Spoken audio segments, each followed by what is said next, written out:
Bismillahirrahmanirrahim. Assalamualaikum warahmatullahi wabarakatuh. Apa kabar saudara beriman? Semoga kita semua sehat selalu. Apakah Anda pernah mendengar kisah bahwa Umar bin Khattab pernah mengubur anak perempuannya hidup-hidup?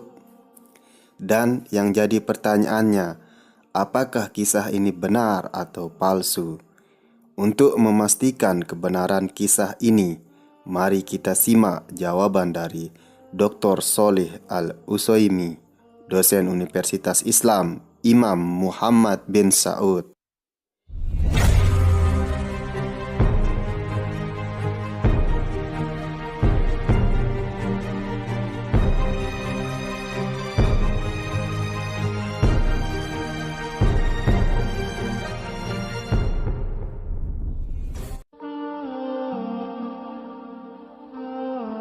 Kisah Umar bin Khattab yang mengubur anak perempuannya hidup-hidup itu tidak benar.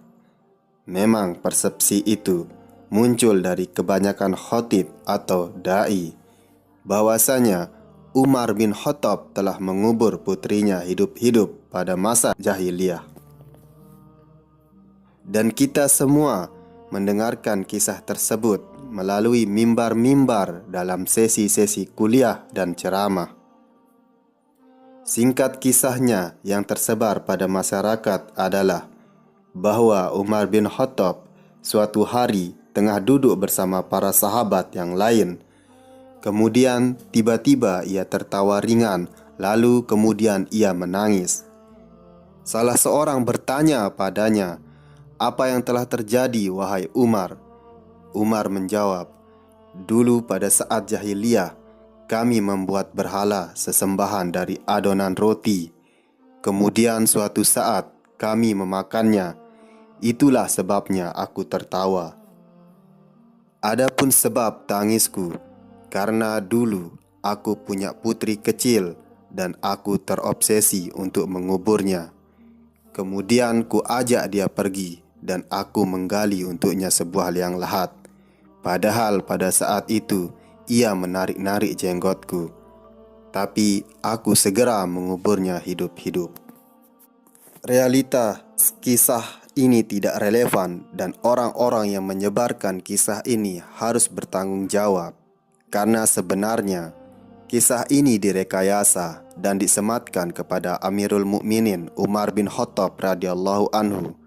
Keganjilan tersebut terdapat ketika sebenarnya tidak ada rujukan ilmiah yang dalam literatur as-sunnah maupun hadis atau sumber atsar maupun buku-buku sejarah, dan tidak diketahui sumber rujukan kisah itu kecuali dari kebohongan kisah Syiah Rafidah laknatullah alaih yang penuh dengan kebencian, bahkan tanpa bukti dan tanpa otentitas yang jelas. Sepantasnya hal itu harus divalidasikan dengan sumber literatur yang otentik dan meyakinkan.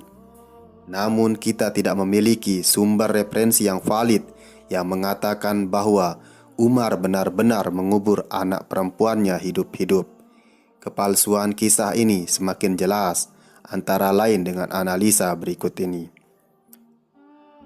Seperti diketahui bersama bahwasanya Umar bin Khattab radhiyallahu anhu pertama kali menikah dengan Zainab binti Maz'un, saudari Utsman bin Maz'un. Darinya lahirlah Hafsah, Abdullah, dan Abdurrahman, sebagaimana disebutkan dalam kitab Al-Bidayah wa Nihayah karangan Ibnu Katsir, Al-Waqidi, dan Ibnul Kalbu.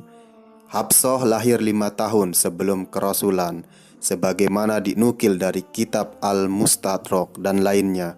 Riwayat dari Umar bin Khattab radhiyallahu anhu, Hafsah lahir ketika kaum Quraisy memperbaiki pembangunan Ka'bah, yaitu 5 tahun sebelum kerasulan Nabi SAW. Dengan demikian, ia adalah putri tertua Umar. Pertanyaannya adalah, mengapa Umar malah belum mengubur Hafsah radhiyallahu anha padahal dia adalah putri tertua? Dan dengannya pula Umar bin Khattab radhiyallahu anhu dipanggil juga dengan sebutan Abu Hafsah. Lalu mengapa Umar mengubur yang lebih muda dari Hafsah? Kenapa terputus berita siapa sebenarnya yang dikuburkan? Bahkan tidak satu pun dari kerabat yang mengisahkan hal yang serupa. Dan kita tidak menemukan namanya diurutkan, nama-nama putri, putra Umar radhiyallahu anhu. Para ulama telah mencantumkan nama-nama mereka seluruhnya dan menyebutkan nama istri-istri Umar pada masa jahiliyah dan masa Islamnya. Namun apa yang kami teliti belum diketahui secara pasti satu pun sumber rujukan yang membuktikan validitas dalam kasus ini. Lihat biografi Ummul Mukminin Hafsah radhiyallahu anha dalam kitab Al-Hafsah fi Tamizi Sohabah volume 7 halaman 582 karya Al-Hafidz Ibnu Hajar. Keluarga besar Al-Faruq yaitu Bani Adi tidak terkenal istiadat mengubur anak perempuannya. Adapun buktinya bahwa saudari Umar bin Khattab yang bernama Fatimah masih hidup dan kemudian menikah dengan Sa'id bin Zaid, putra paman Umar bin Khattab. Setelah riset dalam kitab-kitab hadis dan yahdis, Dr. Soleh Al-Utsaimin tidak menemukan rujukan kecuali dalam kitab Rafidah Syiah, sehingga nihilnya narasumber yang berasal dari kitab-kitab sunnah, hadis, atsar, serta buku-buku sejarah itu. Hal ini merupakan sebuah bukti absah terhadap kebohongan kabar tersebut. Itu sebabnya mengapa seorang harus meneliti kembali dan memiliki kepekaan dari mana ia mengambil sumber pengetahuan atau ilmu.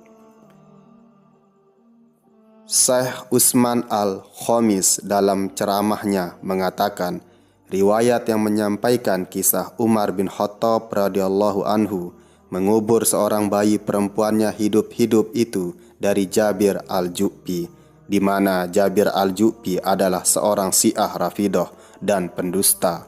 Riwayatnya tidak diterima karena kebid'ahannya sebagai Rafidah dan karena cacat dalam ucapannya disebabkan ia pendusta. Wallahu alam bissawab.